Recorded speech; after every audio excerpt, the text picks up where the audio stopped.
إن الحمد لله الأكرم الذي خلق الإنسان وكرم وعلمه من البيان ما لم يعلم.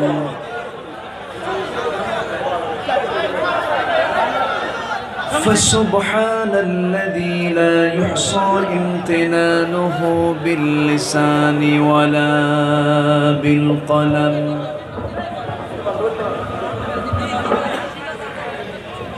نشهد أن لا إله إلا الله وحده لا شريك له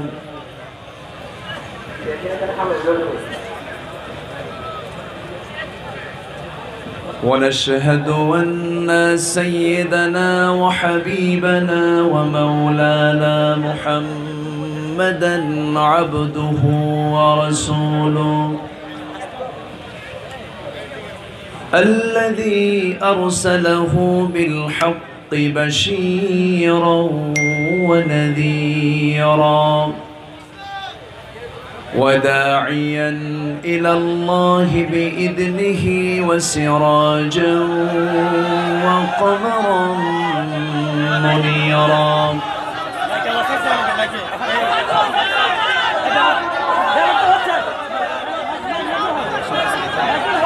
فقد قال الله تعالى في كلامه المجيد وفرقانه الحميد: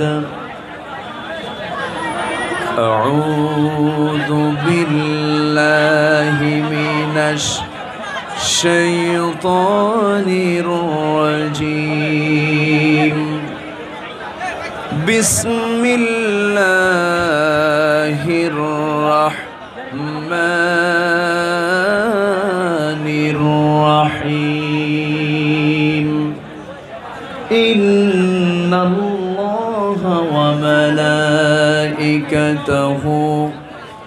يصلون على النبي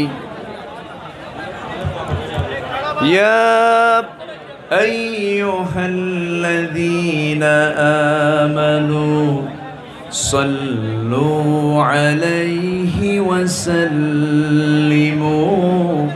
تسليما. اللهم صل على سيدنا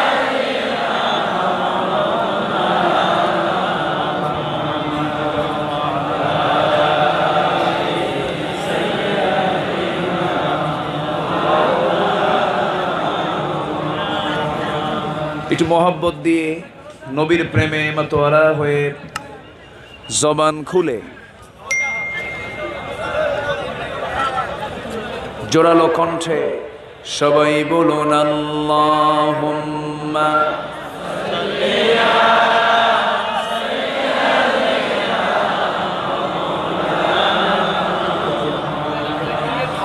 ওয়া আলা আলি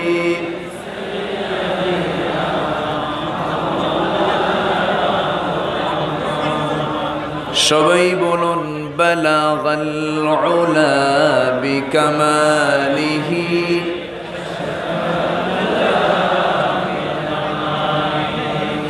حسنت جميع خصاله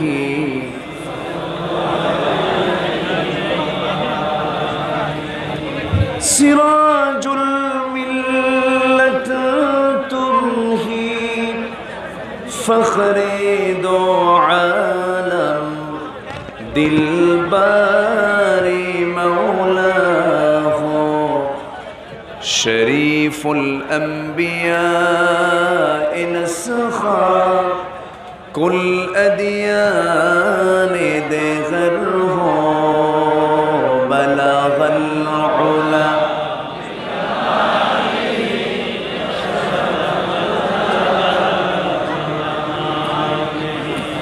حسنت جميع خصاله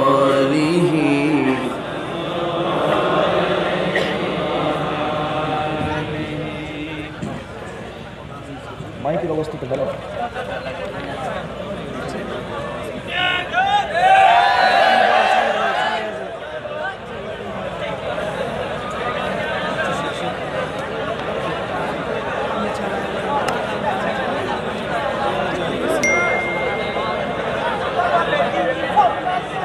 দেশের দক্ষিণাঞ্চল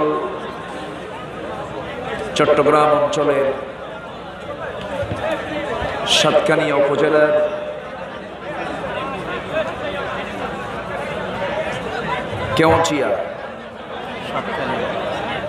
কেওচিয়া নিউ স্টার বয়েজ ক্লাবের উদ্যোগে আয়োজিত দ্বিতীয় বার্ষিকী তাফসীরুল কোরআন মাহফিল 2021 আজকের এই সান্ধ্যকালীন মহৎ আয়োজনের সম্মানিত সুযোগ্য সভাপতি,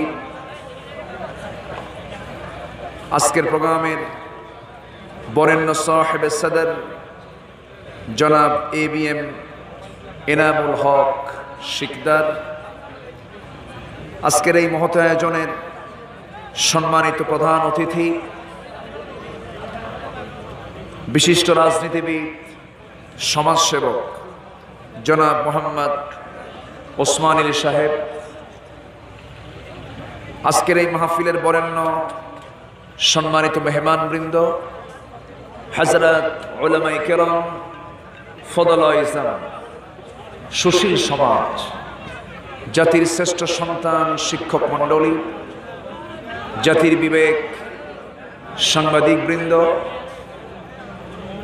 সামনে উপস্থিত দূরে ও কাছের বিভিন্ন স্থান থেকে ছুটে আসা কালেমার ঝান্ডাবাহী, তাওহীদের পতাকাবাহী, দ্বীন ইসলামের নরশারদুল বীর মুজাহিদ, প্রাণ প্রিয় সম্মানিত দ্বীনী ভাইরা, আড়ালে বসে আছেন শ্রদ্ধেয়া সম্মানিতা মা বোনেরা, আলোচনার সূচনায় আনুষ্ঠানিকতার মধ্য দিয়ে আমার পক্ষ থেকে আবারও দিল খোলা সালাম, আসসালামু আলাইকুম ওয়া রাহমাতুল্লাহি ওয়া বারাকাতুহু।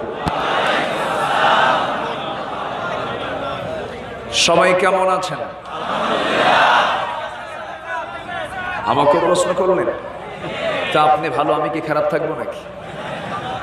আল্লাহ আমাকেও ভালো রেখেছে, বলছে আলহামদুলিল্লাহ। আমি স্ট্যান্ডকে একটু উঁচু করতে বললাম, ওরা উঁচু করতে পারলো না, বলেছে এখানে এসে, কিন্তু ওদের নাকি এই ক্ষমতা নাই। এরপরে 2 বক্স, মঞ্চে কোনো মাইক নাই। এখন আপনি শোনেন আমার কথা, এখন আমি শুনি না। আপনি বুঝলে আমি বুঝি না, আর আমি বুঝলে আপনি বুঝেন না, এটাও ঠিক। আপনি ঠিক বললে তো হবে না, ওরা ঠিক করতে হবে। এই মাইক ম্যান কোথায়? এখন কি মাইক ঠিক করার সময় নাকি? ঠিক আছে, দেন একটু উঁচু করে দেন।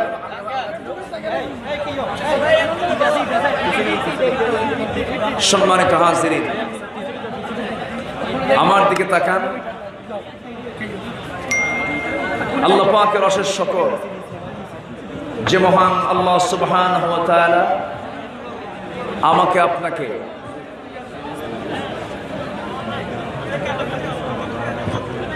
এত সুন্দর একটি বরকতি জায়গায় আমরা আসতে পেরেছি, বসতে পেরেছি, যিনি আমাকে আপনাকে আসার বসার তৌফিক দিয়েছেন।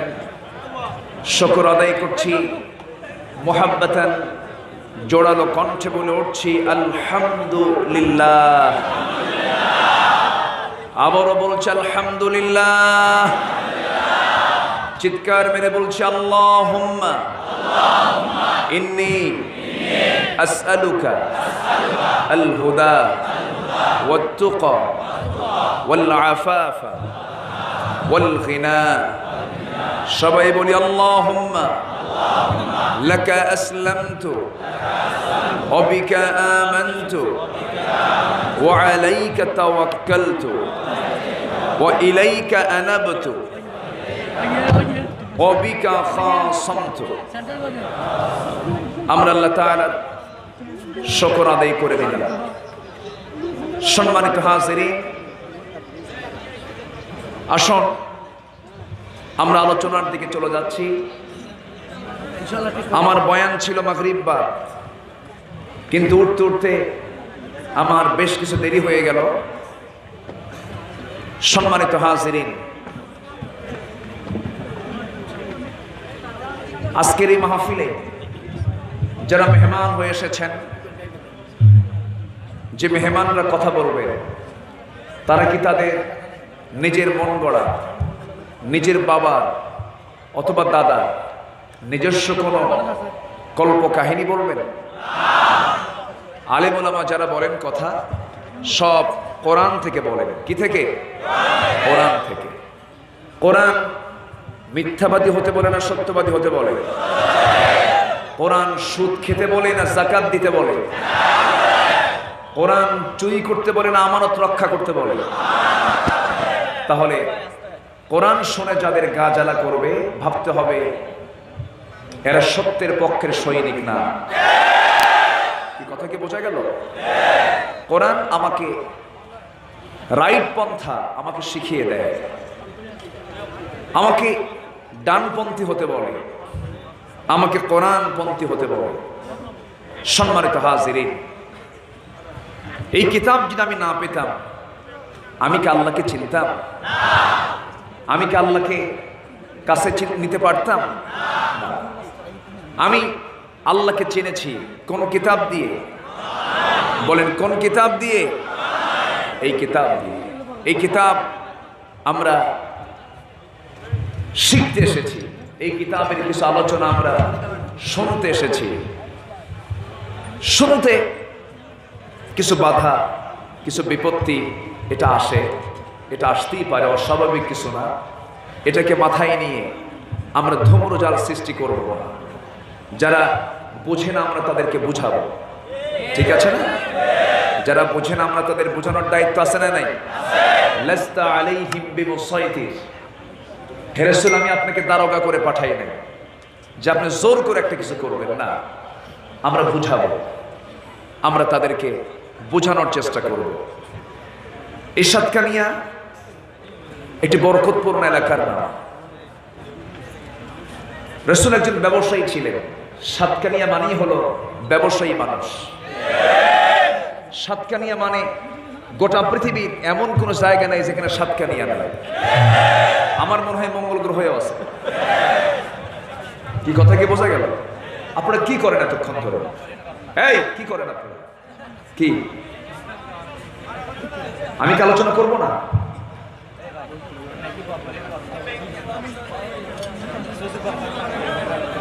সম্মানিত হাজিরিন, সাতকানিয়া একটি বরকতপূর্ণ এলাকার নাম। বলি আলহামদুলিল্লাহ। আমার রাসূল বলেছেন, একজন সৎ ব্যবসায়ী এবং আমি রাসূল জান্নাতের ভিতরে 2 নখের দূরত্ব অবস্থান করব। জোরে বলি সুবহানাল্লাহ। কিন্তু ব্যবসায়ী হতে হবে অসৎ না সৎ? অসৎ না সৎ? সৎ ব্যবসায়ী হতে হবে।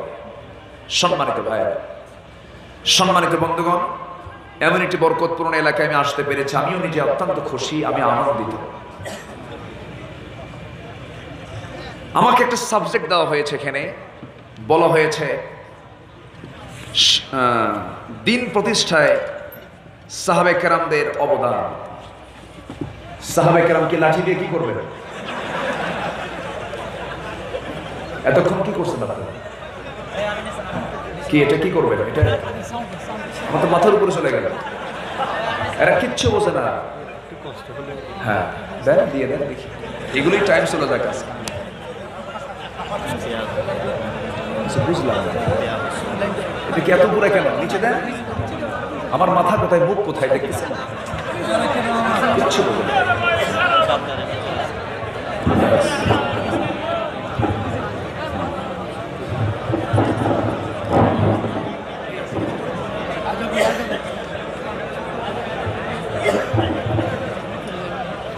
সম্মানিত হাজিরিন,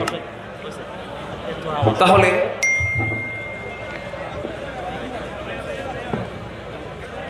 মাইকের ভিতরে 2টা কোম্পানি এসেছে, একটা বক্স গ্রুপ আর একটা মাইক গ্রুপ।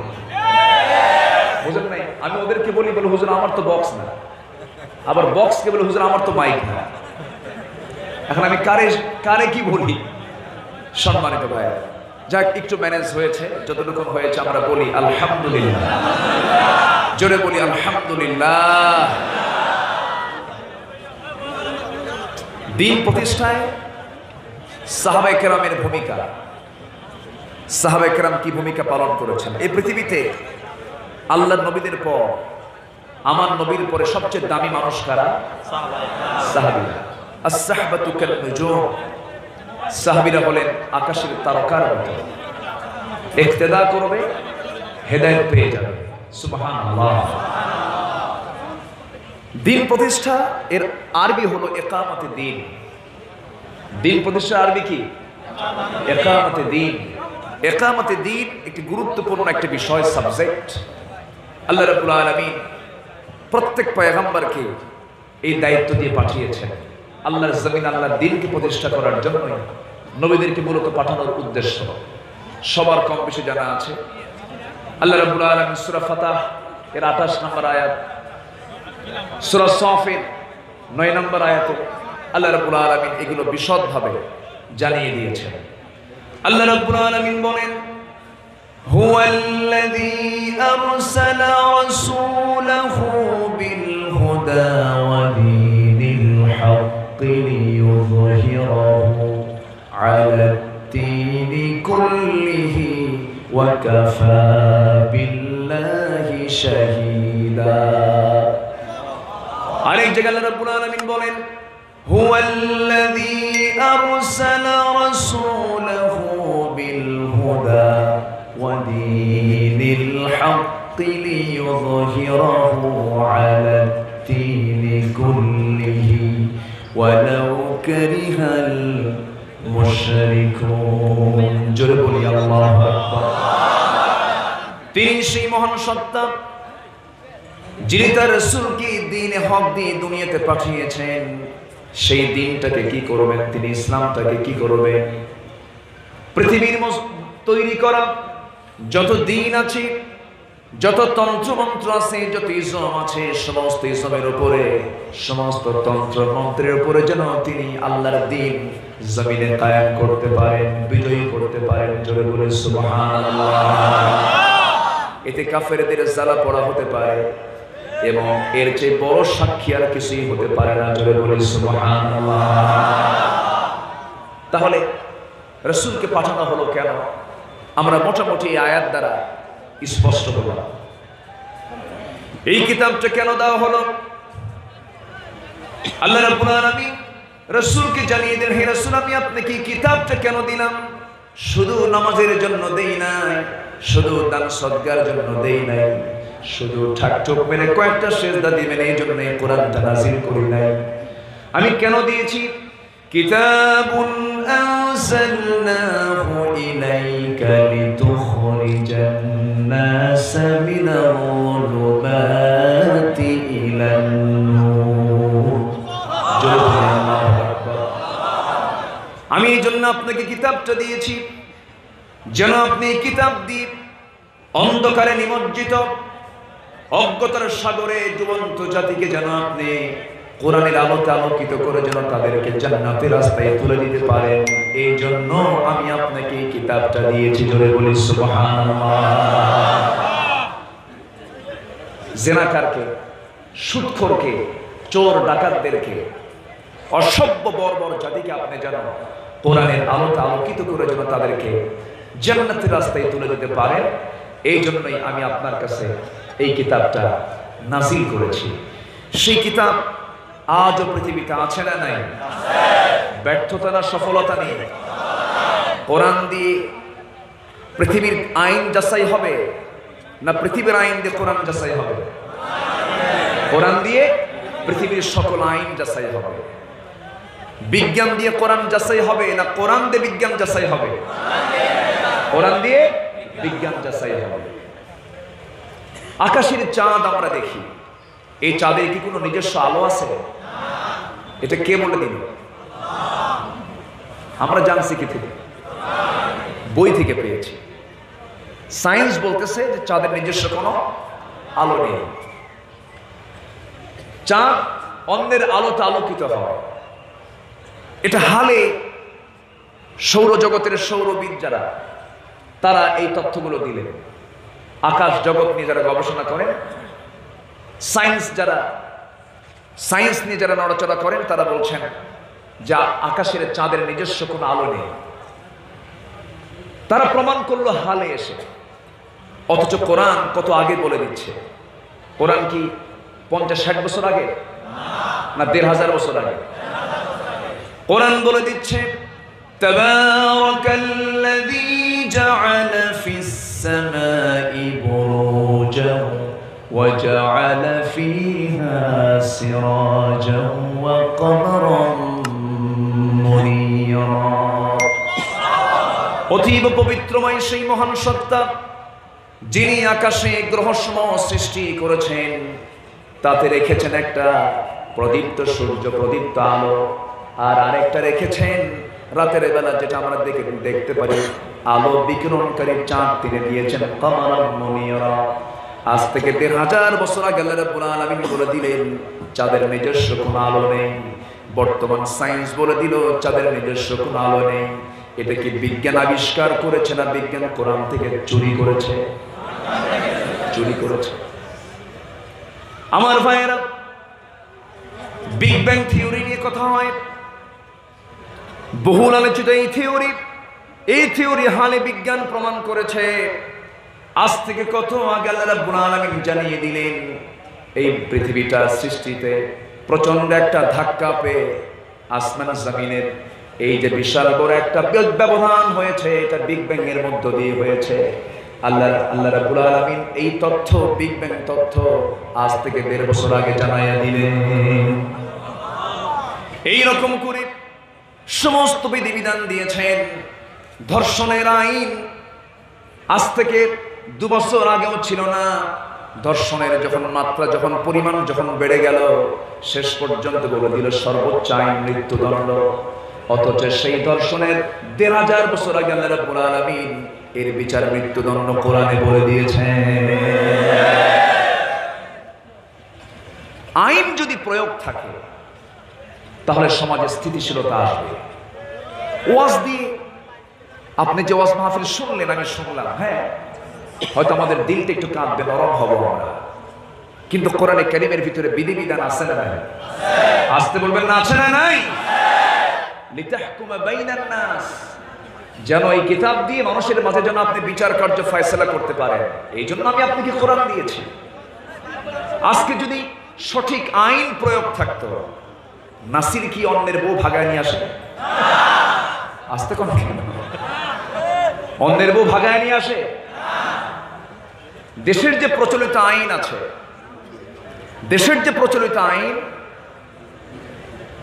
আর্টিকেল 494 যে আর্টিকেলটা আছে, এই আর্টিকেল বলে দিচ্ছে যে যদি কোনো পুরুষ অন্য কোনো পুরুষের বিবাহকৃত কোনো স্ত্রীকে যদি কেউ ভাগায় নিয়ে আসে, তার সর্বোচ্চ শাস্তি হলো 7 বছরের সশ্রম কারাদণ্ড। এটা হলো প্রচলিত আইন। আর কোরআন তো আছে, কোরআন তো সাইজ করে দেবে একেবারে। কোরআন কি করে দেবে? সাইজ করে দেবে। এখন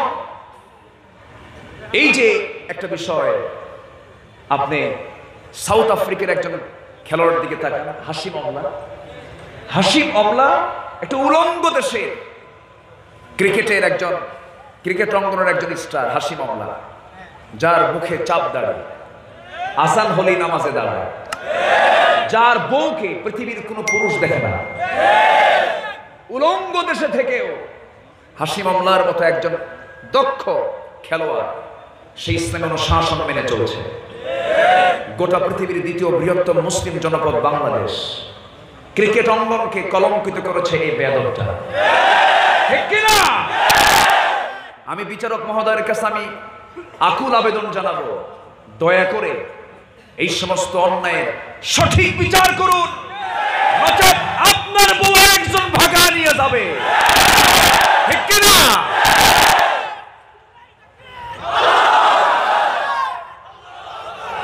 সম্মানিত ভাইয়েরা, কোরআনে কি নাই? সব আছে না নাই? আমার আওয়াজকে সবাই শুনতে পাচ্ছেন? কারো কোনো অসুবিধা, সমস্যা, ডঙ্কা, শঙ্কা, হতাশা, টেনশন? সাথে কে? সাথে কে? আল্লাহ থাকলে কিসের ভয়? যারা আল্লাহ আছে তার কোনো ভয় আছে? ভয় নেই। যারা মাহফিল একটু বাধা দিতে চেয়েছিলেন, আমরা তাদের জন্য দোয়া করি, আল্লাহ তুমি তাদেরকে বোঝার তৌফিক দাও। ঠুনকো বিষয়কে কেন্দ্র করে অনেক সময় মাহফিল বন্ধ হয়ে যায়। গভর্নমেন্টের বিন্দু পরিমাণে এতে কোনো দোষ নাই। দেশে কোথাও কোনো প্রজ্ঞাপন জারি হয়নি যে মাহফিল হবে না। সব জায়গায় মাহফিল চলছে, হচ্ছে, কোনো সমস্যা নেই। স্থানীয় কিছু আতি পাতি নেতা আছে, আছে না নাই? আমার ইউনুস ভাই, আমার ওসমান ভাই, কত সুন্দর মানুষ তিনি। আজকের এই মাহফিলটার পেছনে তার যথেষ্ট মেহনত, তিনি যথেষ্ট মেহনত করেছেন। আমার ওসমান ভাইকে আসলে নামের সঙ্গেও কিন্তু মানুষের কিছু চারিত্রিক মিল থাকে, ঠিক না? মিল থাকে। ওসমান কি ছিলেন? ধৈর্যশীল। কি ছিলেন? লজ্জাশীল, ধৈর্যশীল ছিলেন। আমাদের তো সবই আছে, কিন্তু আমরা তো ভুলে যাই। আবু বকরের মতো বন্ধু বানাও, ওমরের মতো শাসক হও, ওসমানের মতো দানবীর ধৈর্যশীল হও, আলীর মতো লড়াকু সৈনিকের ভূমিকা পালন করে বাতিল রাজি আছেন কারা কারা? হাত উঁচু করে দেখা।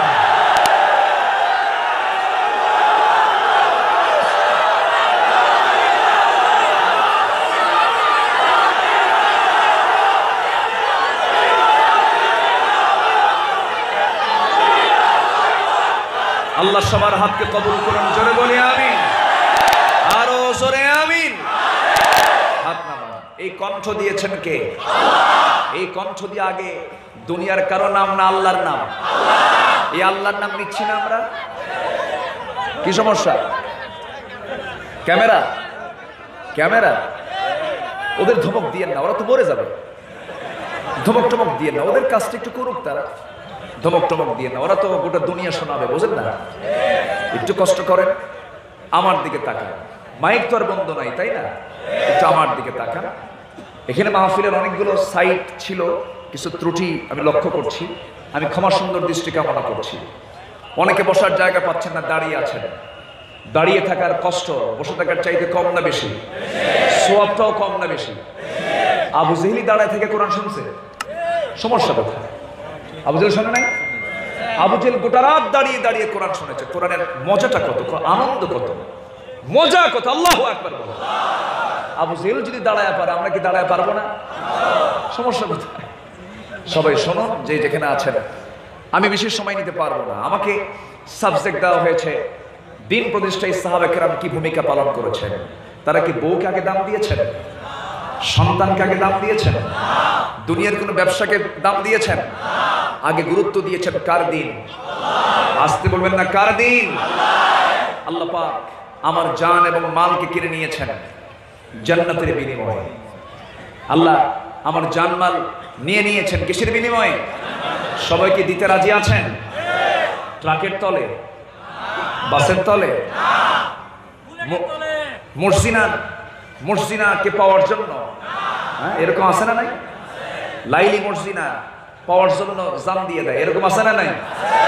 লাইলি তুমি না আসলে কিন্তু আমি আত্মহত্যা করব, আছে না নাই? না, আমার এই জীবন, আমার এই জান, আমার এই মা সব খরচ করবো আমরা কার পথে? আল্লাহর পথে। আমার ভাইয়েরা, খুবই অল্প সময় একটু সংক্ষিপ্ত করে বলছি, কান লাগাবেন। এই দুনিয়াতে আমরা নির্দিষ্ট সময় নিয়ে এসেছি। যে কোনো মুহূর্তে ডাক পড়ে যেতে পারে। কখন মরবো কেউ জানি না, এখনই মরে যাব। দুনিয়ার সমস্ত নাম পদবি সব শেষ হয়ে যাবে। এখন মরবো আমি। মরার সঙ্গে সঙ্গে বলবে না আব্দুল্লাহ আমিনের লাশ ঘর থেকে বের করো, বলবে না ওসমান সাহেবকে ঘর থেকে বের করো, বলবে না চেয়ারম্যানকে ঘর থেকে বের করো, বলবে না এমপি মহোদয়কে ঘর থেকে বের করো, বলবে লাশ ঘর থেকে বের করো। কোনো পদবি থাকবে না।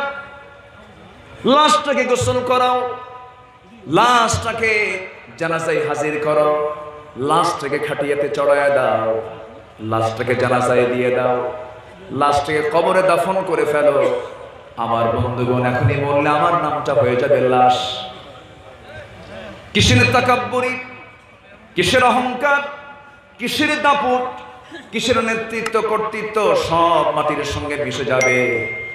আমাকে একমাত্র কেবলমাত্র সাহায্য করার যোগ্যতা একমাত্র কে রাখেন? আসতে বলবেন না, কে রাখেন? আল্লাহ রাখেন। দুনিয়ার সব কিছু আমি আপনি ছেড়ে দেব, কিন্তু আল্লাহকে ছেড়ে দেওয়া যাবে না। কারণ একমাত্র কেবলমাত্র শুধুমাত্র আমার আপনজনকে আমাকে দেখেন কে, আমাকে শোনেন কে, আমাকে জানেন কে, আমার মনের খবরও রাখেন কে? আল্লাহ রাখেন। সে আল্লাহর সঙ্গে মোহাব্বত বাড়াতে হবে। সে আল্লাহ বলে দিচ্ছেন, বান্দারে দিন প্রতিষ্ঠায় তোমাকে এগিয়ে আসতে হবে। যেমন করে সাহাবায়ে কেরাম এসেছেন, যেমন দায়িত্ব দিয়ে আমি আমার রাসূলকে দুনিয়াতে পাঠিয়েছি, তোমাকে সেই দায়িত্ব পালন করতে হবে। নামাজ তো পড়বই আমি, এটা আমার ডিউটি। আজান যখন হয়ে যাবে, আজান শোনার সঙ্গে সঙ্গে যার দিলটা মসজিদের দিকে রুজু হয় না, যার দিলটা মসজিদমুখী হয় না, ভাবতে হবে তার দিলটা মুনাফিক হয়ে গেছে। মুনাফিকের কিছু আলামত আছে। বড় একটা আলামত হলো যার নামাজ ঠিক মতো হবে না, যে মিথ্যা কথা বলবে, যে আমানতের খেয়ানত করবে, যে অশ্লীল ভাষায় প্রয়োগ করে কথা বলবে, মিথ্যা সাক্ষী দেবে। আছে না নাই বলেন? আজকে যদি মিথ্যা সাক্ষী এটাই যদি শুধু বন্ধ হয়ে যেত, হাজার হাজার মামলাগুলো কোর্টে জমা হতো না। আমার ভাইয়েরা, আমরা মুসলমানিত্ব দাবি করি।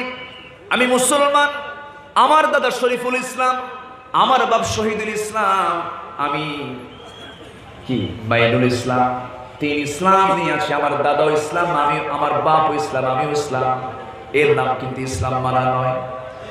ইসলাম মানতে গেলে মাথা থেকে পা পর্যন্ত ইসলাম থাকতে হবে। অফিসে ইসলাম, কাজে ইসলাম, প্রত্যেকটি জায়গায় ইসলামকে নিয়ে চলতে হবে।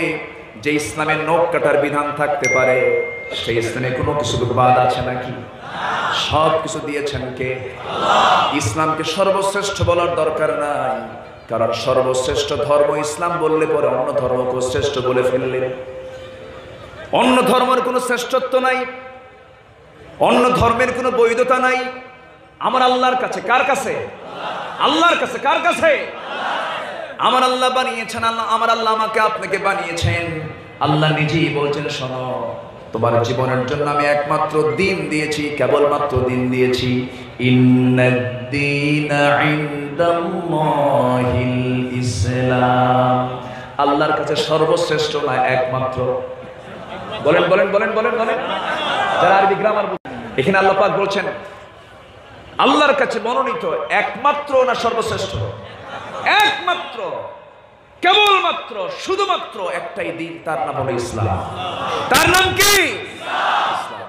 আমি অন্য কোন ধর্মের কোন প্রশংসা আমি মুসলমান হয়ে করতে পারবো না, ঠিক কিনা? আমার মুখে অন্য ধর্মের প্রশংসা আসবে না, এটা আল্লাহ মানা করে দিয়েছেন। আবার অন্য ধর্ম কিনে আমি কোনো বাজে কথাও বলতে পারবো না, অন্য ধর্মের মূর্তিকে আমি গালিও দিতে পারবো না, এটাও মানা করেছে ইসলাম, ঠিক কিনা? তাদের ব্যাপার নিয়ে আমাদের কোনো মন্তব্য নাই।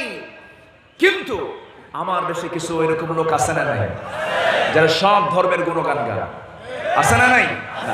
আমার গুণগান হবে কার? কার ধর্মের? কার দিনে? আল্লাহর দিনে। সেই দিনটা সমাজে বিজয়ী করার জন্য আল্লাহ রাব্বুল আলামিন রাসূলকে পাঠিয়েছেন। আমার নবীর দাওয়াতি মিশন ছিল 13 বছর। মক্কায় দাওয়াত দিয়েছেন। মক্কার লোক রাসূলকে ফুল দিয়েছে না পাথর মেরেছে? রাসূলকে ফুলের মালা দিয়েছে না পাথর মেরেছে? পাথর মেরেছে। নবীজি কাউকে ঠকালেন না, নবীজি কাউকে মারতে গেলেন না, নবীজি কারো জমির আইল ঠেলতে গেলেন না। আমার নবীজির মুখ থেকে কোনোদিন অযাচিত কোনো কথাও বের হলো না। এমনকি আমার নবীজির 24 ঘন্টা মানুষের সঙ্গে যখন চলতেন, হাস্যজ্জ্বল চেহারা নিয়ে চলতেন। আমার নবীর চারিত্রিক বিন্দু পরিমাণ কোনো ক্লেম কেউ বের করতে পারে না। আমার নবীজি বদর যুদ্ধের দিনে যখন বদর প্রান্তরে যখন হাজিরা দিলেন, আবু জেহেল তার সঙ্গ পাঙ্গ নিয়ে যখন হাজার সৈন্য নিয়ে বদর প্রান্তরে যখন পৌঁছে গেল, সবাই বলে ফেলল, আবু জেহেল সত্যি করে বলো তো, আমরা যে লোকটার বিরুদ্ধে যুদ্ধ করতে আসতেছি সেই লোকটা আসলে আক্ষরিক অর্থে কেমন? আবু জেহেল বলে, শোনো, আমার জানা মতে আমি যতটুকু তাকে চিনেছি, আসমানের নিচার জমিনের উপরে মুহাম্মদ বিন আব্দুল্লাহর চাইতে চরিত্রবান মানুষ এই জমিনে আমার চোখে আর পড়ে নাই। কে বলে? আবু জেহেল বলে। আবু জেহেল এই কথা বলার পরও সে কেন যুদ্ধে আসলো? যুদ্ধে কেন অবতীর্ণ হলো? মুখোমুখি সম্মুখ যুদ্ধে কেন আসলো? যুদ্ধ আর জিহাদ কিন্তু এক নয়। জিহাদের অন্তর্ভুক্ত হলো যুদ্ধ, কিন্তু জিহাদ মানে আমরা অনেকে জিহাদ এবং সন্ত্রাসকে এক জায়গায় মিলায় দেই। জিহাদ এবং সন্ত্রাস কখনো এক নয়। সন্ত্রাস এক বিষয়, জিহাদ একটা বিষয়। জিহাদকে কলঙ্কিত করছে পশ্চিমারা, ঠিক কিনা বলেন? আসতে বছরে কোন ঠিক কিনা? আমার নবীজি 27টি জিহাদের তিনি নেতৃত্ব দিয়েছেন। আমার নবীজি 86টি যুদ্ধ পরিচালনা করেছেন মদিনার মাটিতে বসে 10 বছরে। আপনি এই পাঠটাকে আপনি বাদ দিবেন কেমনে? বাদ দেওয়ার কোনো সুযোগ নাই। আমার ভাইরা, আমার নবীজি কি আবু জেহেল সার্টিফিকেট দিল? এত ভালো মানুষ দেখি নাই, কিন্তু আজকে যুদ্ধ অবতীর্ণ হওয়ার মূল কারণ হলো রাসূল বলেছেন এই দুনিয়ায় কোনো দিন বিজয়ী হতে পারে না একমাত্র আল্লাহর দ্বীন ইসলাম ছাড়া। ঠিক কিনা? এটাই ছিল দ্বন্দ্বের মূল কারণ। আমার ভাইয়েরা, আমার আপনার পরিচয় কিন্তু অন্য কিছু না। আমার আপনার পরিচয় হলো যে পরিচয় আদম আলাইহিস সালাতু ওয়াস সালাম দিয়েছেন, যে পরিচয় নূহ আলাইহিস সালাতু ওয়াস সালাম দিয়েছেন, যে পরিচয় ইব্রাহিম আলাইহিস সালাতু ওয়াস সালাম দিয়েছেন, যে পরিচয় ইসমাঈল আলাইহিস সালাতু ওয়াস সালাম দিয়েছেন, মুসা ঈসা আলাইহিস সালাতু ওয়াস সালাম দিয়েছেন। আমার নবী যে পরিচয় দিয়েছেন, সমস্ত নবীরা পরিচয় দিয়েছেন আমরা মুসলমান। হুয়া সাম্মাকুমুল মুসলিমিন, আমরা সবাই কি? আরো জোরে বলেন, আরো জোরে বলেন। তাহলে আমরা সবাই, আমাদের পরিচয় হলো আমরা মুসলমান। কিন্তু এত গ্রুপ কেন? এত দ্বন্দ্ব কেন? এত ফাসাদ কেন? এটার মূল কারণ যদি আমরা খতিয়ে দেখতে যাই, মূল কারণ হলো একটাই, প্রকৃত মুসলমান আমরা কিন্তু হতে পারি নাই। ঠিক কিনা? ইসলাম তেমন একটি বিধানের নাম, আপনি এটাতে মর্জি মতো খাটো করবেন, মর্জি মতো যোগ দিবেন, তা হতে পারে না। আমার দেশে কিছু অ্যালার্জি আছে যারা কোরআনের কথাগুলো শুনতেই চায় না। আসতে বলবেন না, আছে না নাই? এই দেশের স্বাধীনতার স্থপতি বঙ্গবন্ধু শেখ মুজিবুর রহমান, তিনি 10ই জানুয়ারি যখন তিনি পাকিস্তানি কারাগার থেকে যখন দেশে ফিরলেন, দেশে ফেরার পর সকালবেলা রেডিও অন করে দেখেন, রেডিওতে কোরআন তেলাওয়াত দিয়ে অধিবেশন শুরু হয়নি। উনি মনে মনে চিন্তা করলেন, একটি মুসলিম প্রধান দেশের বেতারে যদি কোরআন তেলাওয়াত দিয়ে অনুষ্ঠান শুরু না হয়, আমি কেমন মুসলমান হলাম? এই তথ্যের দায়িত্বে কে আছে? তলব করলেন, নিচে চলে গেলেন বেতার কেন্দ্রে, গিয়ে বললেন যে এই যে অধিবেশন অনুষ্ঠান সূচি করা হয়েছে, শুরুতে কেন কোরআন তেলাওয়াত দেওয়া হলো না? কে দেয় নাই তারে ধর। উনি নিজে বসে বলেছেন, সকাল 9টা হলেও এখনো তো তোমরা কোরআন তেলাওয়াত অধিবেশন শুরু করো। চিন্তা করুন, এদেশের মূল স্বাধীনতার চেতনা হলো ইসলাম, ঠিক কিনা? 47-এ এই দেশ যখন ভাগ হয়, প্রথম 47-এ দ্বিজাতি তত্ত্বের ভিত্তিতে দেশ বিভাগ হয়েছে। মুসলিম এবং হিন্দু কখনো এক জাতি হতে পারে না। এই চেতনাকে লালন করে প্রথম স্বাধীনতা আমরা পেয়েছি 47-এ। আর সেই 47-এ যদি বিভক্ত না হতো, এই স্বাধীন বাংলাদেশ আমরা পেতাম না। অতএব মুসলিম প্রধান দেশে ইসলাম গর্হিত কোন কাজ আমরা বরদাস্ত করতে পারবো না। রাজি আছেন কারা কারা? হাত উঁচু করে দেখা।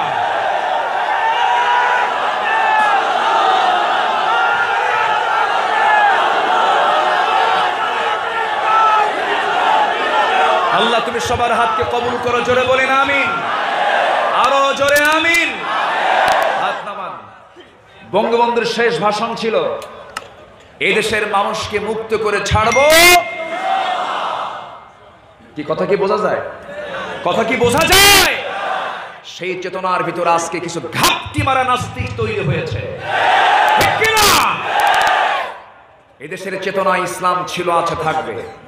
ইসলাম নিয়ে কেউ মাতামাতি করলে গলা চিপে ধরা হবে তাদের, ঠিক কিনা?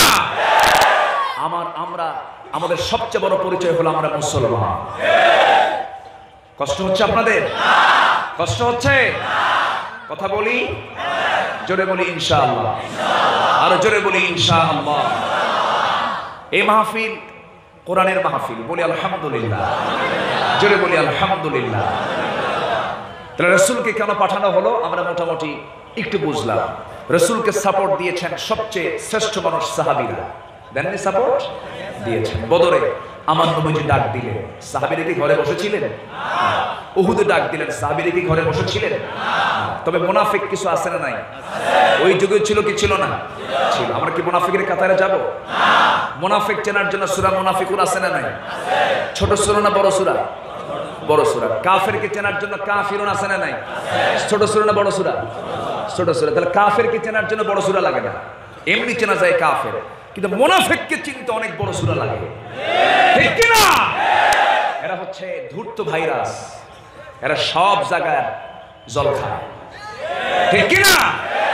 সব জায়গার জল খেয়ে আপনি ইসলাম মানতে পারবেন না। আপনাকে ইখলাসের সাথে দিন গ্রহণ করতে হবে, অন্য কোনো দিন মানা যাবে না। দুটোকে এক জায়গায় করা যাবে না। আমার ভাইয়েরা, এই দুনিয়ার জীবন আমার চিরস্থায়ী জীবন না। এক কথায় কোনো ইচ্ছা দিয়ে, কোনো ইচ্ছা শক্তি দিয়ে আমার চললে চলবে না, নিজের কল্পনা প্রসূত কোনো আইন দিয়ে আমার চললে চলবে না। আমাকে সম্পূর্ণরূপে সারেন্ডার করতে হবে আল্লাহর কাছে। এটাই হলো মুসলিমের পরিচয়। মুসলিম বলবে কি? যারা পারেন ঠোঁট মিলিয়ে বলুন, ইন্নী ওয়াজ্জাহতু ওয়াজহিয়া লিল্লাযী ফাতারাস সামাওয়াতি ওয়াল আরদা হানিফাও ওয়া মা আনা মিনাল মুশরিকিন। জোরে বলি আল্লাহু আকবার। সম্পূর্ণরূপে আমাকে আপনাকে সারেন্ডার করতে হবে। ইন্না সলাতি ওয়া নুসুকি ওয়া মাহইয়ায়া ওয়া মামাতি লিল্লাহি রাব্বিল আলামিন। আমার সালাত, আমার কুরবানি, আমার জীবন, আমার মরণ সব কার জন্য হবে? আল্লাহ। আসতে বলবেন না, কার জন্য হবে? আমি সবসময় চলবো কার বিধান নিয়ে? কার হুকুম নিয়ে? এক নম্বর হুকুম হলো আমরা সারেন্ডার করব কার কাছে? আল্লাহর কাছে। ইবাদত করব কার? আমাকে পাঠিয়েছেন কিসের জন্য? ইবাদতের জন্য। জীবনের এক জায়গায় না সব জায়গায়। নামাজ আগে না অন্য কাজ আগে? কিন্তু আমার দেশে কোনটা আগে? কাজ আগে না নামাজ আগে? নামাজটা যদি আগে হয়ে যেত, নামাজ আগে যদি সব জায়গায় যদি জরুরি হয়ে যেত, আসান হয়ে গেছে, কোনো কথা নাই, নামাজে দাঁড়াতে হবে, যেমন নো মাস্ক নো সার্ভিস ঘোষণা হয়ে গেছে, সবার মুখে মাস্ক আছে না নাই? বিশেষ করে পুলিশের সামনে পড়লে পরে মাস্ক আছে না নাই? আইন তো মানতে হবে। এক বুড়া চাচা রিক্সা চালাচ্ছে, মাস্ক মুখের মধ্যে নিয়ে, দেখি মাস্কের মাঝখানে ফুটা। বললাম, চাচা মাঝখানে ফুটা কেন? হুজুর বিড়ি খাওয়া লাগবে তো। কত বছর আল্লাহ যে আমাদেরকে কত সুন্দর বেঁচে রেখেছেন, বলি আলহামদুলিল্লাহ। ওয়ার্ল্ড হেলথ অর্গানাইজেশন বললো যে, গত মার্চে বললো যে আগামী 6 মাসের মধ্যে বাংলাদেশে 40 থেকে 50 লক্ষ লোক মারা যাবে। কই ভাইরাস এসে তো পাত্তাই পেল না। আল্লাহর রহমতের কাছে কোনো কিছু কুলায়? আসতে বলবেন না, কুলায়। আমেরিকা স্থবির, ইউরোপ মুখ থুবড়ে পড়ে গেছে, মেগা সিটিগুলো একটা ভুতুরে নগরীতে রূপ নিয়েছে। আর আমার দেশের মানুষ সচল আছে, আলহামদুলিল্লাহ। জোরে বলি আলহামদুলিল্লাহ। অবদান কার? কোন ব্যক্তির না, অবদান কার? আকাশের সূর্য রেখেছেন রোগ মুক্ত রাখার জন্য। গ্রামের লোকের তো করোনা হয় না। গ্রামের লোক ভিটামিন ডি পুরোপুরি পায়। ভিটামিন ডি যখন সূর্য থেকে একটা মানুষের শরীরে পুরোপুরি আসে, ভাইরাস করোনা এসে যখন একটা ধাক্কা মারে, ধাক্কা খেয়ে আর পারে না, শীত হয়ে পড়ে যায়, বলে যে আমি তোর সঙ্গে পারলাম না। আল্লাহ পাক কি অ্যান্টিবডি তৈরি করার জন্য আকাশের এই সূর্য রেখেছেন। জোরে বলে সুবহানাল্লাহ। শহরের মানুষ তো সূর্যের আলো পায় না। Corporate building, multi steroid building এর ভিতরে থাকে, ব্যবসা গরম, সূর্য নাই, অক্সিজেনও নাই। আলো বাতাস ভালো করে পায় না, ভিতরে এসির প্রয়োজন হয়। এদিকে আবার করোনা ভাইরাসটা খুব ভিআইপি ভাইরাস, ও যেন কোনো জায়গায় পছন্দ করে, ওর পছন্দই হলো এসি, শীতাতপ নিয়ন্ত্রিত জায়গায় সে থাকতে খুব পছন্দ করে, বুঝলেন? এই জন্য গ্রামের মানুষ টের পায় না। আমরা অনেক ভালো আছি, তাই না? বলি আলহামদুলিল্লাহ, জোরে বলি আলহামদুলিল্লাহ। সম্মানিত ভাইয়েরা, এখন সবার মুখে মাস্ক। এয়ারপোর্টে ঢুকলে তো কোনো মানুষকে চেনা যায় না, ঠিক না? কোনো মানুষকে চেনা যায় না। মেয়েরা এখন মোটামুটি নেকাব পরা শুরু করছে মাস্কের মধ্য দিয়ে। মাস্ক আসাতে মুখ, অন্তত মুখ তো ঢাকছে, গায়ে কাপড় চোপড় থাক আর না থাক। আগে টুপি দরকার না লুঙ্গি দরকার? বলুন, আগে টুপি দরকার না লুঙ্গি দরকার? লুঙ্গি আগে দরকার না? এখন মুখে মাস্ক লাগাইছে, কিন্তু গায়ে যদি কাপড় চোপড় না থাকে, তাহলে এটা কি হলো? এটা কি হলো? হলো না। আজকে আমাদের সমাজ মুসলিম সমাজ বলে মনে হয় না। একটা মেয়ের চলাফেরা দেখে মনে হয় না যেটা একটি মুসলিম দেশের অবস্থা, ঠিক কিনা? কেন? কেন? কি জন্য? আমার দেশের সংস্কৃতি আজকে দেউলিয়া হয়েছে। সম্পূর্ণ সংস্কৃতি অঙ্গন দখল করেছে ভারতের ভিন্ন সংস্কৃতি, ঠিক কিনা?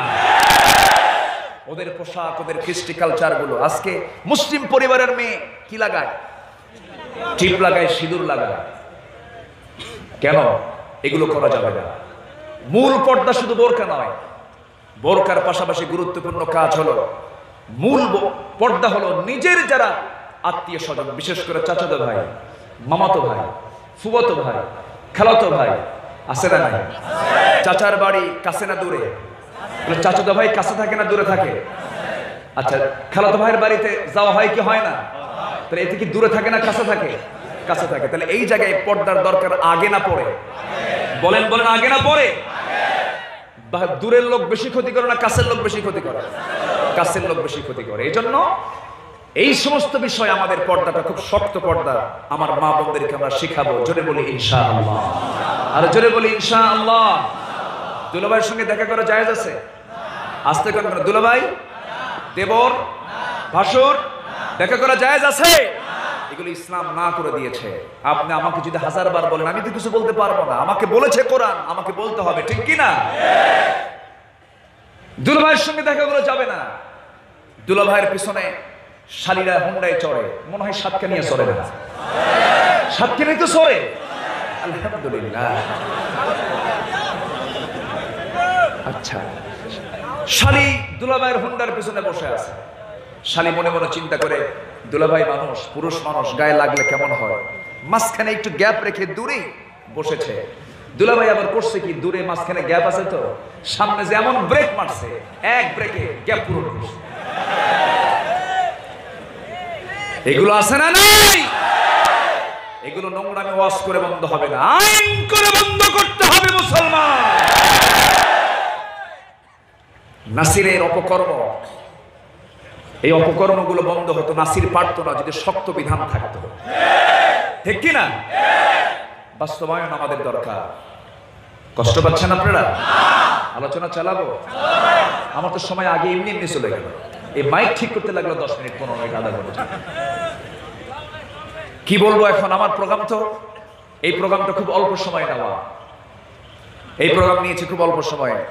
মূল প্রোগ্রাম আমার নেওয়া আছে আজকে চট্টগ্রামে, অনেক দূরে মাহফিল। সেখানে আবার 9টার দিকে, 9:30টার দিকে ওঠার কথা।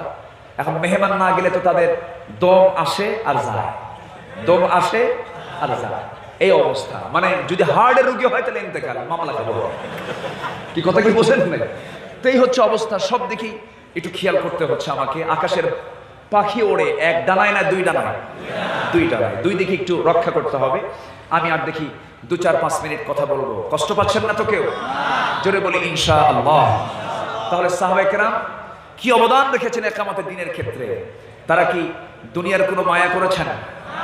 সবচেয়ে বেশি ভালোবাসবো আমরা কাকে? ভালোবাসার প্রথম জনকে, প্রথম জনকে, দ্বিতীয় জন মুহাম্মদ সাল্লাল্লাহু, আর তৃতীয় জন হচ্ছে কারা? দ্বীনি ভাইরা। কারা বলেন? দ্বীনি ভাই। ভালোবাসার এই 3টা ক্যাটাগরি।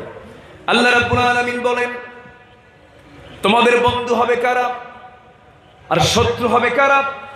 বন্ধু হবে কারা? ইন্নামা ওয়ালিয়্যুকুমুল্লাহু ওয়া রাসূলুহু ওয়াল্লাযী آمنوا الذين يقيمون الصلاة ويؤتون الزكاة وهم راكعون জোরে বলি আল্লাহু আকবার। তোমাদের এক নাম্বার বন্ধু হবে আল্লাহ, নাম্বার 2 বন্ধু হবে তোমাদের রাসূল, নাম্বার 3 বন্ধু হবে তোমাদের মধ্যে যারা ঈমানদার। ঈমানদাররা বন্ধু হবে, কেমন বন্ধু হবে? ইন্নাল্লাহা ইউহিব্বুল্লাযীনা ইউকাতিলুনা ফি সাবিলিহি সাফফান কাআন্নাহুম বুনয়ানুম মারসুস। জোরে বলি আল্লাহু আকবার। আল্লাহ রাব্বুল আলামিন ওই সমস্ত বান্দাদেরকে সবচেয়ে বেশি ভালোবাসেন যারা আল্লাহর জমিনে দ্বীন প্রতিষ্ঠার ক্ষেত্রে পরস্পর ভ্রাতৃত্বের বন্ধনে আবদ্ধ হয়ে যারা আল্লাহর জমিনে দ্বীন কায়েমের সংগ্রামে অবতীর্ণ হয়, আল্লাহ তাদেরকে খুব বেশি ভালোবাসেন।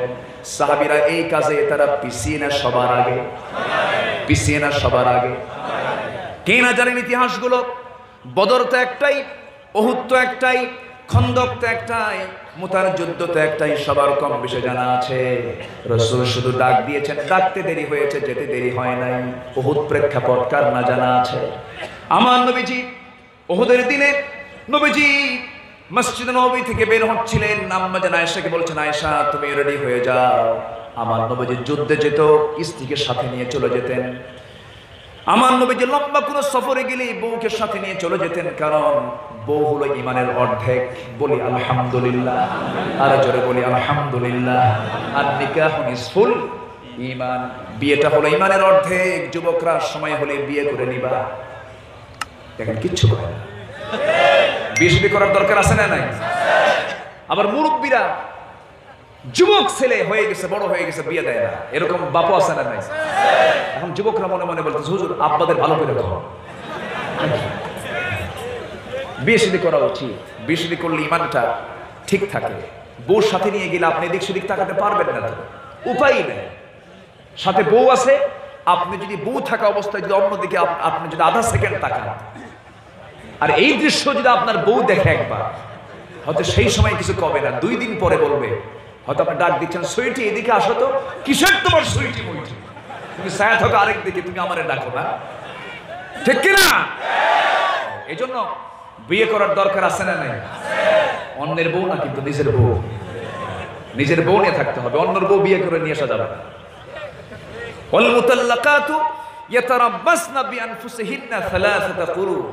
অন্যের বউ যদি নিয়ে আসতে চাও, তাকে হতে হবে তালাক প্রাপ্তা, 3 মাস যেতে হবে, ইদ্যত পূরণ হতে হবে, এরপর হলো বিয়ের কথা, ঠিক কিনা? সম্মানিত ভাইরা, কষ্ট পাচ্ছেন? আমার নবীজি আম্মা জান আয়েশাকে সঙ্গে করে নিয়ে উহুদের ময়দানে প্রস্তুতি নিলেন। মুনাফিক মাঝখানে সামনে দাঁড়িয়ে বলছে, হুজুর ওদের সৈন্য সংখ্যা কত? 3000, আমাদের কত? 1000। অসম্ভব ব্যাপার, এই অসম্ভব যুদ্ধে আমরা যাব না, জিহাদে যাব না। এই কথা শোনার সঙ্গে সঙ্গে রাসূল একটা মুস্কি হাসি মেরে বললেন, শোনো, কেউ না গেলেও আমি একাকী বাতিলদের মোকাবেলায় দাঁড়িয়ে যাব। নামাজে মুনাফিক চেনা যায় না, রোজাতে মুনাফিক চেনা যায় না, হজের কারবারে নাম মুনাফিক চেনা যায় না, কিন্তু ইকামতে দিনের কাজের আঞ্জাম কে দিল আর কে দিল না। দুর্দিনের বন্ধু হলো আসল বন্ধু। যে দুর্দিনে বন্ধুত্বের পরিচয় দেবে সে হচ্ছে আসল বন্ধু। যেরকম, ঠিক কিনা? কৃপণ কখনো বন্ধু হতে পারে না, মিথ্যুক কখনো বন্ধু হতে পারে না, মূর্খ কখনো বন্ধু হতে পারে না। এই সমস্ত আচরণগুলো মুনাফিকদের আচরণ। আমার নবীজি মুনাফিকদেরকে একটা সাইড করলেন। নবীজি নিজে উহুদের প্রান্তরে রওনা দিয়ে দিলেন। যুদ্ধ শুরু হয়ে গেল। নবীজি প্রথমে কিছু যুদ্ধের কৌশল শিখায়া দিলেন। আমার নবীজি শুধু ইমাম ছিলেন না, যুদ্ধেরও নেতা ছিলেন। আমার নবীজি শুধু ইমাম ছিলেন না, রাষ্ট্রনায়ক ছিলেন, রাষ্ট্রনায়ক ছিলেন। সমস্ত গুণ এবং সবকিছুই তার মধ্যে ছিল। অনেক আছেন, অনেক আলেম ওলামা আছেন, ওয়াজ করেন, ওয়াজ করতে করতে নিজেও কান্দেন, জনগণও কান্দে, গাল ভিজায় ফেলেন। নবীজি কেমন করে মার খাইছে, কিন্তু আমার নবীজি শ্রেষ্ঠ রাজনীতিবিদ ছিলেন। এই কথা বলতে তাদের মানসিক রোগ দেখা যায়, ঠিক কিনা? আমার নবীজি রাজনীতি কেমনে করতে হয়, পৃথিবীর প্রত্যেকটি রাজনীতিবিদের জন্য তিনি একটা মডেল। কেমন করে কথা বলতে হয় তারও তিনি মডেল। কেমন করে দেশ চালাতে হয় তারও তিনি মডেল। সবকিছুর মডেল হচ্ছেন মুহাম্মদ সাল্লাল্লাহু আলাইহি ওয়াসাল্লাম। আমার ভাইরা, আমার নবীজি খন্দকের যুদ্ধে যে নীতিগুলো দিয়েছিলেন, রাসূল বলেছেন খন্দকের যুদ্ধের সময় বললেন কোন নারী যেন আক্রান্ত না হয়, কোন শিশু যেন আক্রান্ত না হয়। নবীজি বললেন কোন শিশু আক্রান্ত হওয়া যাবে না, কোন নারী আক্রান্ত হওয়া যাবে না, কোন বিধবা আক্রান্ত হওয়া যাবে না, কোন বৃদ্ধ লোকের গায়ে হাত দেওয়া যাবে না, যারা সারেন্ডার করে সামনে আসবে তাদের প্রতি কোনো অত্যাচার করা যাবে না। এই যে 4-5টা শর্ত তিনি যুদ্ধের নীতি, যুদ্ধ নীতিতে ঢুকায় দিয়েছেন, জাতির সঙ্গে এর চেয়ে বাড়ি কোনো কিছু একটাও তারা বানাতে পারে নাই। সেটা বলি আল্লাহু আকবার। আমার নবী যুদ্ধ নীতি দিয়েছেন, চুক্তি নীতি দিয়েছেন, সন্ধি নীতি দিয়েছেন, সব নীতির সমাহার ঘটেছেন আমার রাসূল। উহুদের প্রান্তরে যখন রাসূল বললেন সাহাবী 50 জন এইদিকে আসো, তোমাদেরকে আমি একটা দায়িত্ব দিয়ে দিলাম, সেই দায়িত্ব হলো এই জায়গায় তোমরা বসবে, তোমাদের কাজ কোনো যুদ্ধ না করা, শুধু হাতে তীর এবং ধনুক হাতে নিয়ে তোমরা এই জায়গায় দাঁড়াবে, যেন এই চিকন গলি পথ দিয়ে যেন কেউ না আসতে পারে। এই দায়িত্ব তাদেরকে 50 জনকে দেওয়া হলো। এরপরে যুদ্ধ শুরু হয়ে গেল। মুসলমানদের প্রাথমিক বিজয় প্রায় নিশ্চিত হয়ে গেছে, কিন্তু মাঝখান থেকে আমার নবীর কানে সংবাদ এলো সাইয়্যিদুশ শুহাদা আমির হামজা রাদিয়াল্লাহু তাআলা আনহুকে ওয়াহশী দূর থেকে বল্লম মেরে দিয়েছে। এক বল্লমের আঘাতে বুক দিয়ে ঢুকে পিঠ দিয়ে বের হয়ে গেছে। আমির হামজা রাদিয়াল্লাহু তাআলা আনহু দুনিয়া থেকে বিদায় নিয়েছেন। বিদায় যখন নিলেন সেই সময় তার লাশটাকে ক্ষতবিক্ষত করে দিল কাফের মুশরিকরা। নাক কেটে ফেললো, কান কেটে ফেললো, চোখ তুলে ফেললো, বুকটা ফেড়ে বুকের কলিজা পর্যন্ত চাবায়া চাবায়া ছন্ন বিচ্ছন্ন করে ফেলে দিল। আমার নবীজিও যুদ্ধের ময়দানে দেখতে পেলেন মুসলমানদের প্রায় বিজয়টা নিশ্চিত হয়ে গেছে, কিন্তু ওই 50 জন তীরন্দাজ করলো কি নবীর পরবর্তী হুকুম না আসা মাত্রই তারা করলেন কি সেই স্থানটা ত্যাগ করলেন। ওই যে একটা গ্যাপ পড়ে গেল, ওই চিকুনগুলি পথ দিয়ে কুরাইশ আক্রমণ করে সরাসরি রাসূলকে টার্গেট করে ফেলেছে। রাসূলকে তারা দুনিয়া থেকে বিদায় করে দেবে। সাহাবীরা এই দৃশ্য দেখে সাহাবীরা বসে থাকলেন না, নবীর কাছে গেলেন, নবীর কাছে চলে গেলেন। কি অগ্রণী ভূমিকা তারা পালন করেছেন। আজকের যে সাবজেক্ট আমাকে দেওয়া হয়েছে, কি অবদান তাদের ছিল সেই দিন দেখেন।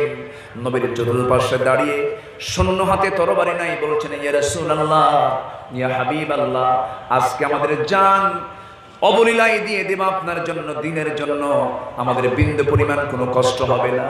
10 জন সাহাবীর জীবন চলে গেল। কারো পিঠের ভিতরে তীর ঢুকে, কারো বুকের ভিতরে তীর ঢুকে, কারো চোখে হাতে পায়ে ঢুকে 10 জন সাহাবী দুনিয়া থেকে বিদায় নিলেন। এক পর্যায়ে একজন কাফের কাছে এসে তীর মারা বন্ধ করে দিয়া হাতের মধ্যে পাথর নিয়ে নবীজির মাথা বরাবর একটা পাথর মেরে দিল। নবীজির মাথায় ছিল হেলমেট, লোহার হেলমেট পরা। সেদিন বিশ্ব নবী পাগড়িও ছিল না, টুপিও ছিল না।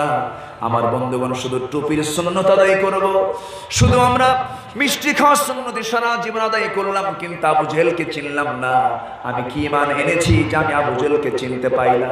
আবু জেহেল মরে গেছে, কিন্তু আবু জেহেলের প্রেতাত্মারা দুনিয়াতে আছে না নাই? আসতে বলবেন না, আছে না নাই? আমার কি মনে একটু কথা দরকার না তাদের জন্য? ওই ফিলিস্তিনের গ্রামের ভিতরে ইসরায়েলি সৈন্যরা হানা দিয়া ঘর থেকে মা মেয়েকে ধরে বের করে এনে ইসরায়েলে কারাগারে রেখে মার চোখের সামনে সুন্দরী ফুটফুটে 13 বছরের কিশোরী মেয়ে, যাকে আকাশের সূর্য ভালো করে দেখতে পায় না, কঠোর পর্দা অবলম্বন করে যে ফ্যামিলিগুলো, সেই মেয়েগুলোকে মার চোখের সামনে উলঙ্গ করে তাকে ধর্ষণ করে মেরে ফেলা হচ্ছে।